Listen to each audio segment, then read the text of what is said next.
Assalamualaikum warahmatullahi wabarakatuh. Sahabat IETV Talk, kita jumpa lagi dalam bincang santai pada hari ini. Pada kesempatan ini kita sudah kedatangan tamu, seorang tokoh masyarakat sekaligus pengamat lingkungan.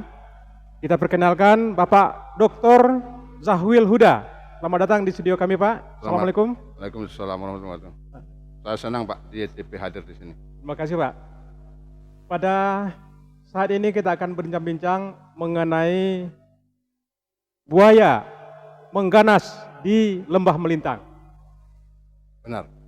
Jadi kami ingin konfirmasi, Pak, kejadian yang pertama kami dari YTP turut menyampaikan ucapan yang berduka cita dan dalamnya atas musibah yang ditimpa oleh saudara-saudara kita yang kemarin sampai sekarang kabarnya masih belum ditemui ya, Pak. Belum. Jadi kalau boleh tahu kami, Pak, itu sudah berapa kali kejadian-kejadian seperti ini terjadi selama tahun-tahun belakangan ini? Terima kasih atas undangannya di IETV. Kami sangat senang bisa berbagi kepedulian terhadap sesama manusia di Pasaman Barat, Sumatera Barat. Seperti tadi yang pertama kita ucapkan belasungkawa, innalillah wa inna ilaihi raji'un. Semoga keluarga yang ditinggal tabah dan semoga Pemda Pasaman Barat terus memberikan baktinya kepada keluarga dan masyarakat Pasaman Barat. Ya, amin. Kalau secara pasti berapa jumlah korban buaya dalam 5 tahun terakhir kita tidak bisa memastikan angka. Tapi karena saya juga termasuk orang yang hobi mencari ikan ya Pak ya, di sela-sela kesibukan saya itu ikut mencari ikan, menembak ikan malam-malam pakai senter mencilam tuh Pak. Iya, betul, betul. Itu sudah lebih 30 orang korbannya dalam 5 tahun terakhir. Iya. Tapi ada 2 kategori Pak. Iya. Kalau buayanya kecil-kecil, besar-besar paha orang dewasa itu, biasanya dia sekedar menggigit lalu pergi Pak. Oh iya. Disemparnya, kemudian dia pergi, tidak membunuh. Itu sudah banyak korbannya Pak. Ini yang puluhan orang. Yang banyak. Kemudian yang hilang, yang meninggal dunia. Yang meninggal dunia nih, saya ingat-ingat dalam 5 tahun terakhir sudah lebih 3 orang mungkin. Iya. Masuk yang terakhir yang belum ini yang ya, dua terakhir ini itu jaraknya dalam 12 hari. 12 hari ya Pak. 12 hari 2 korban. Iya. Dan anehnya Pak, itu kabarnya buaya yang itu juga yang diduga memakan korban yang terakhir ini, Bapak, mohon maaf pada keluarganya Bapak Depi Fahrizi. Iya. Jadi diduga ini buaya yang sama? Diduga buaya yang sama, karena besarnya kata saksi mata itu mirip. Iya. Ada sekitar 3 kali tubuh orang dewasa, 2 sampai 3 kali. Mirip sekali ya Pak. Kemudian Pak, ini apa penyebabnya kira-kira ini gejala seperti ini Pak? Kok semakin lama semakin mengganas? Kalau kita lihat dulu kan tidak seperti ini. Tapi sekarang sudah banyak di setiap sungai itu yang seperti itu. Jadi kira-kira gejala apa ini Pak yang terjadi? Iya. Ini menarik sekali pertanyaan dari Bapak. Apa sebab amuk buaya pada beberapa tahun terakhir ini jauh lebih 1000% sebelumnya? Iya.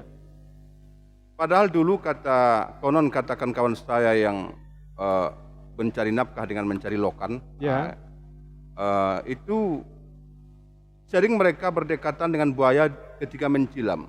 Iya. Karena lokan ini kan, kerang sungai ini sangat ingin dan sangat sering itu di sekitar tubuh buaya. Iya. Sebagai pelindung lah mungkin ya. Sehingga kawan saya sering mereka berdekatan, bahkan menggesek sedikit. Nyek, tolong geser sengenek, kami cari makan gua. Buaya itu bergeser. Iya. Kok sekarang buaya datang mengejar, mengganas. Tentu ada something wrong. Iya. Ada sabab musabab. Kalau gabak dulu tando ka hujan, cawang di langit, tando kapaneh. Tentu ada sebab ya Pak ya. Bincang-bincang kita dengan beberapa teman yang pernah dikejar buaya. Iya. Dan perlu diingat, buaya mengganas sekarang ini bukan cuma di sekitar muara dan sungai-sungai di hilir. Bahkan di jembatan Gantung Ujung Gading ke hulunya itu sudah sering mengejar, Pak. Oh iya, iya. Tapi buayanya kecil-kecil. Iya, betul. Jadi sudah bahaya sekali sekarang. Iya. Memang dikatakan sudah stadium 4, Pak. Iya. Apa sebab? Hasil bincang-bincang kita tuh diduga nih, Pak ya. Kita kan bukan pakar perbuayaan. Iya. Diduga itu sebabnya, pertama buaya ini populasinya sudah melebihi. Sudah semakin banyak ya, Pak. Mungkin mereka tidak ikut ber-KB, Pak. Iya. Sudah semakin banyak. Sementara makanan sedikit ya, Pak. Makanan sedikit. Iya. Yang kedua, mereka merasa sering terganggu akibat racun-racun manusia yang mencari ikan overdosis.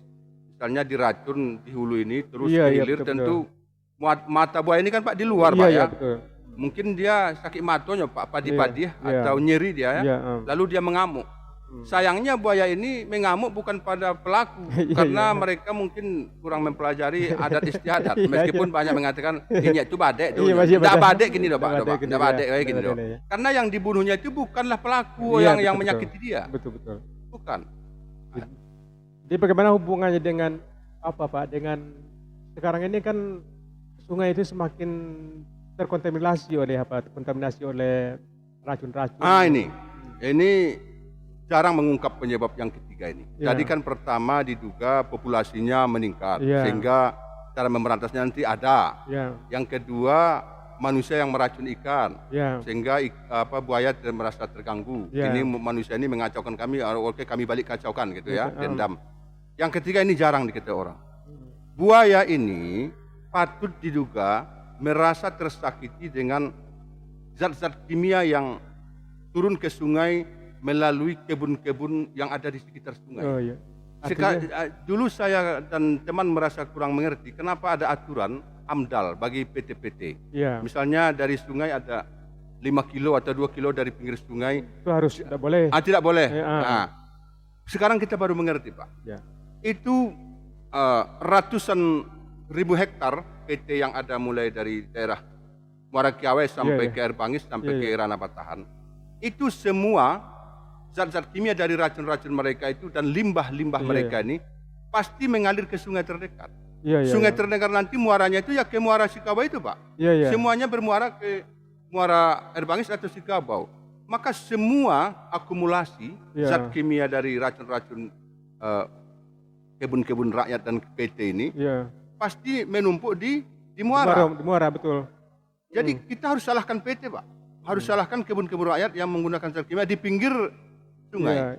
Bapak bisa cek dengan tim ke pinggir-pinggir sungai kita mulai dari, saya pikir di Pasaman Barat semua, itu tidak ada yang berjarak 2 kilo dari bibir apa Pak? Di bibir sungai. Tidak ada. Itu sawit orang itu bisa jaraknya cuma 5 meter dari. Itulah sebabnya kan pemerintah kan membuat aturan sekian jaraknya dari pinggir sungai. Mantap, kita dukung itu Pak. Tapi tidak ada pengawasan. Boleh dikatakan sedikit pengawasan, karena faktanya sekarang kalau kita berjalan di tepian sungai itu semua melanggar. Semua melanggar. Dan pemerintah seakan bukan membiarkan mungkin, seakan mungkin dianggap tidak prioritas, biarkan saja. Betul. Jadi ini mungkin karena salah satunya adalah air sungai yang sudah tercemar gitu ya. Betul Pak. Jadi sehingga mereka pola hidup karakter mereka itu juga mempengaruhi. Mereka stres.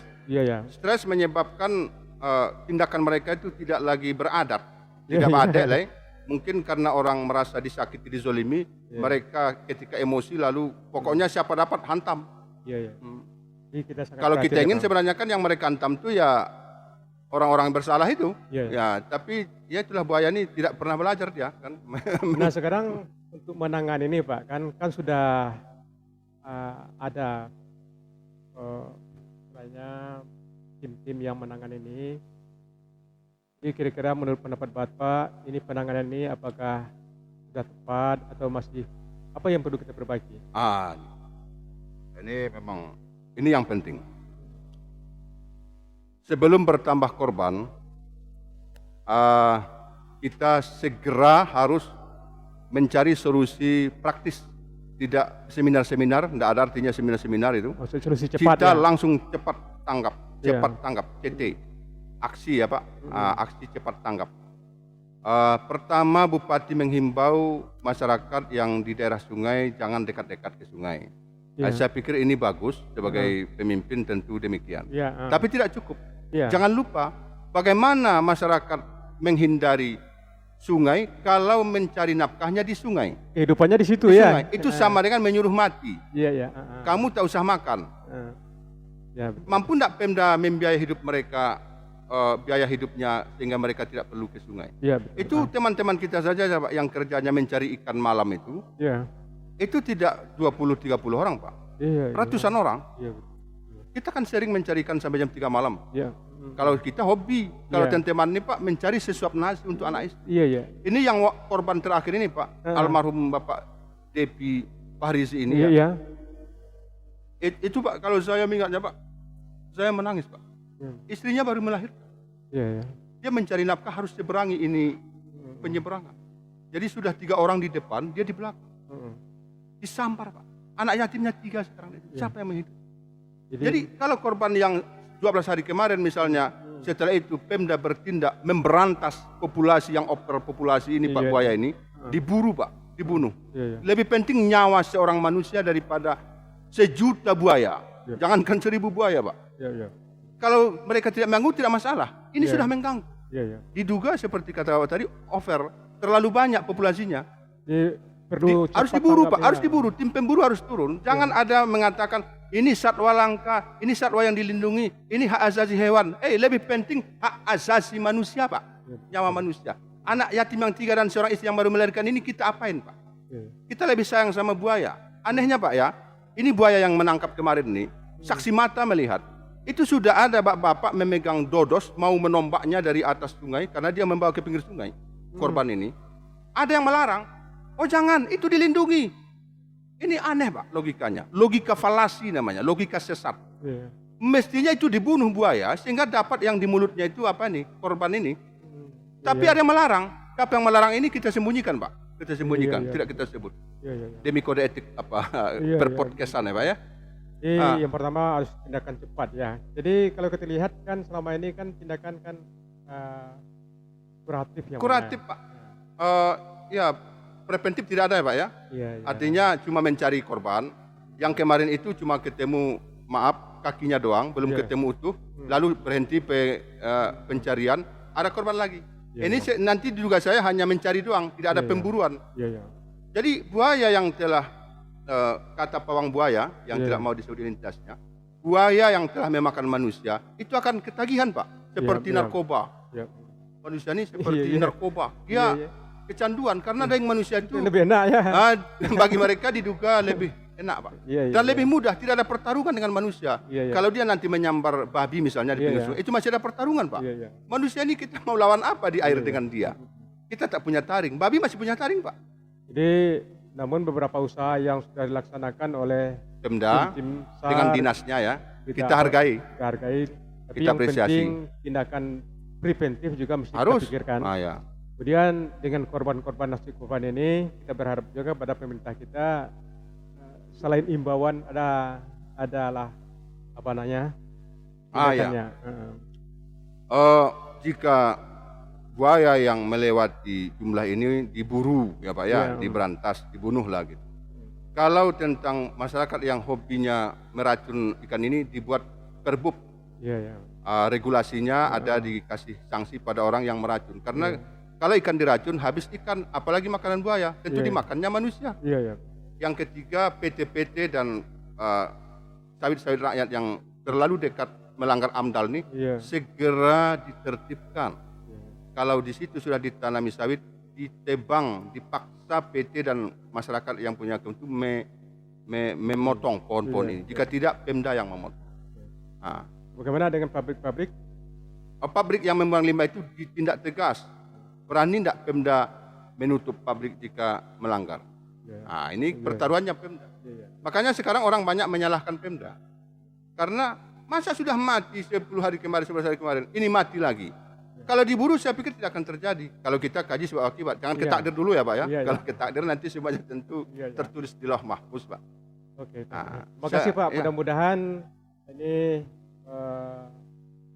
tidak akan berulang lagi lah. Jangan berulang lagi. Kita semua dapat jalan keluar bagaimana jangan berulang sehingga lagi. masyarakat dapat tenang melaksanakan aktivitas sehari-hari. Jadi kita tetap berharap kepada masyarakat, kepada pemerintah terutama untuk mencarikan jalan keluar bagaimana yang sebaiknya. Ya.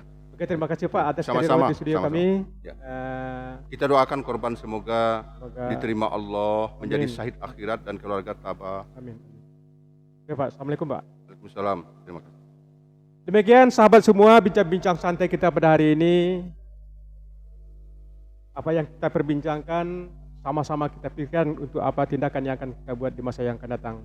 Sampai jumpa lagi dalam YTP Talk. Assalamualaikum warahmatullahi wabarakatuh.